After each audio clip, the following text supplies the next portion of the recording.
Can we just start with the vetting procedures? We were talking about that with our colleague John Pienaar earlier, and really, I think we share everybody listening's incredulity that a police force can look past things like former sexual misconduct or social media relating to homophobia, racism and sexism. What on earth has been happening here?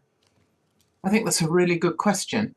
It's not really a surprise to me, given the level of inconsistencies that have been shown in the report. Um, I think there has been a lack of understanding, a lack of insight, despite very well documented reasons as to why you shouldn't take people who have the sort of backgrounds that you've just described. But for some reason or another, some police forces have found that to be quite acceptable. I don't agree. And I've been fighting for improvements in this area and indeed lots of other areas of policing, particularly around misogyny and racism and homophobia for many years now, both as a serving officer and since I retired. Is it as simple as somebody is looking through an application and they know that these things have happened and they know that this person might have those kind of ism tendencies and they think, well, I mean, it's the police force and that kind of thing goes on here, so that person will be okay? I mean, there is a view that that the police are the public and the public are the police, but actually, that's sort of missing the point. The police have to be judged at a higher standard. They're there to protect the public and to keep the public safe. We expect more from police officers, quite rightly, and that needs to be made crystal clear and also consistently crystal clear across all forces. Because I think what's been one of the sort of most powerful things that came out of the report was there has been so much focus on London and the Metropolitan Police, quite rightly and for very good reason. But this is about a national scandal, and that every force, as the inspector makes very clear, has got significant issues to respond to. And it reflects really a systemic issue in policy, in process, in the institution of policing around misogyny. The other thing that's been mooted today is a simple case of numbers. If the police were looking to recruit 20,000 more officers, they simply might not have been able to find 20,000 people who didn't have mildly offensive views about, at least one thing. I mean, can that possibly be a reason? I think that's a little bit of it because of the uplift programme that the previous but one Prime Minister put in place in terms of raising the level of recruitment. But that's only part of the story, because a lot of the examples that are quoted in the report, and again, my experience would be, this is a historic issue. This is longer serving officers. This isn't just about those recruited in the last 2 years. So can you take us back to your early days in the police force? There's some pretty hair-raising anecdotes in your police career. You'd be sitting outside in a panda car waiting for a male colleague on duty to finish having sex with a vulnerable woman that he'd come across in his line of work. That actually happened. It did actually happen, and I was horrified. It seemed to be sort of quite normal, and I felt abnormal because I thought it was wrong. And didn't feel, I was very young in service, and didn't feel in any way, shape or form empowered to raise it, complain about it, other than saying to him, don't ever do that again when you're paired up with me, because I'm not going to put up with it. That was as strong as I felt I could be. Now, that was 35 years ago. But I think, listening to female officers now, still that pressure, that difficulty to speak out without in turn then being victimized, isolated, and may well be investigated themselves rather than the perpetrator, is something that is absolutely prevalent today. And again, is reflected in the inspector's report. Is it actually worse now, Sue, because of the nature of WhatsApp? I mean, a lot has been revealed about the kind of language that's being used in these WhatsApp groups at several police stations around the country. Did you presumably didn't have to face that kind of stuff when you were early in your career? Do you think that was said in bars and outside of work anyway, or is this a new and much darker thing? I'm sure it was said, but criminal behaviour, vile behaviour is quite entrepreneurial, isn't it? So the use of mobile phones, mobile telephony, taking photos, WhatsApp, those sorts of things, but also pornography. And the availability of pornography now is literally at the touch of everyone's mobile phone.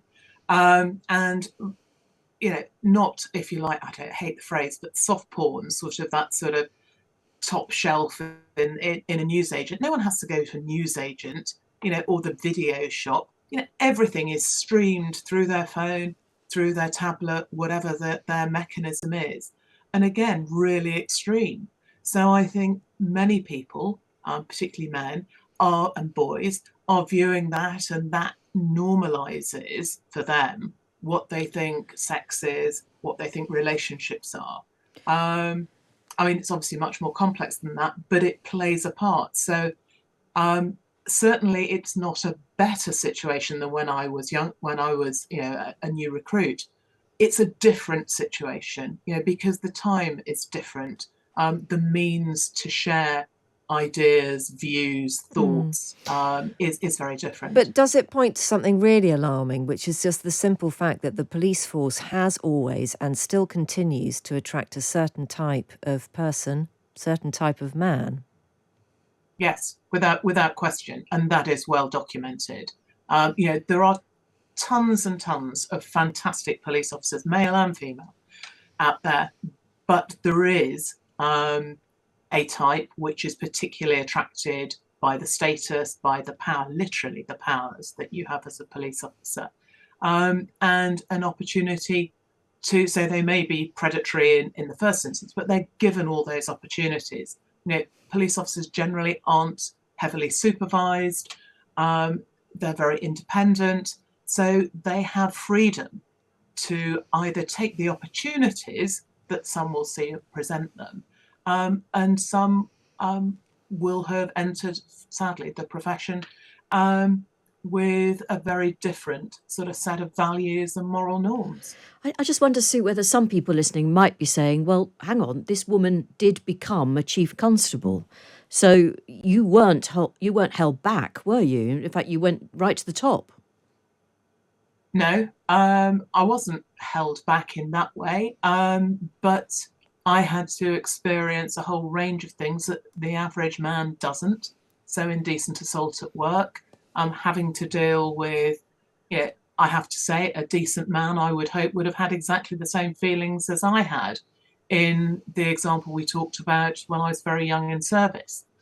So dealing with those, dealing with the fact I wanted to be a firearms commander, but I couldn't be in my original force. I had to transfer to the West Midlands and move my whole family to the West Midlands to get the sort of career progression that I wanted. It's one of the best things that ever happened, to be fair, in both my policing and sort of personal life as well.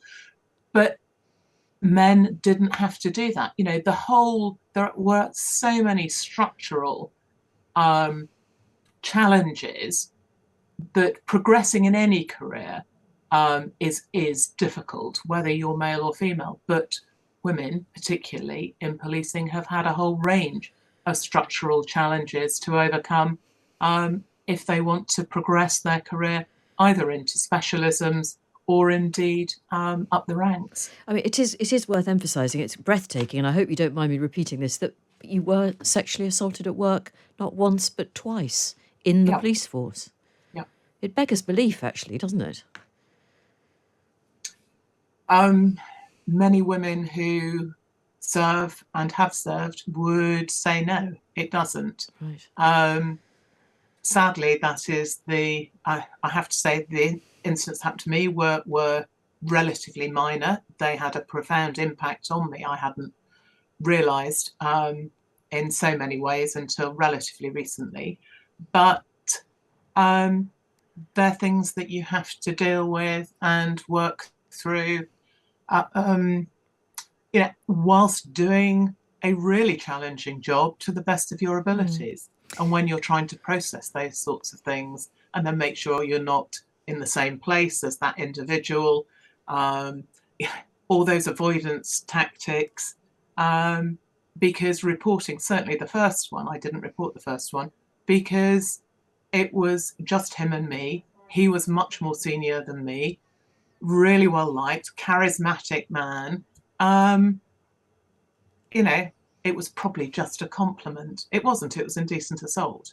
And the second time I did complain to my chief constable. I was pretty senior. I was an assistant chief constable. And I talked to my chief constable about it because I trusted him. He's a fantastic man. And I knew he would, I guess, I hoped, I didn't know, I hoped he would believe me, and that he would listen, and the perpetrator's behaviour was addressed informally. But I wanted him to be told that it was completely unacceptable, and I wanted to stop without having to go through some major investigation. Right. Whilst doing to your stop job. any other women being affected in the same way as I was, because I knew an investigation wouldn't go anywhere. Right. Because I'd asked a couple of witnesses the following morning, did you see?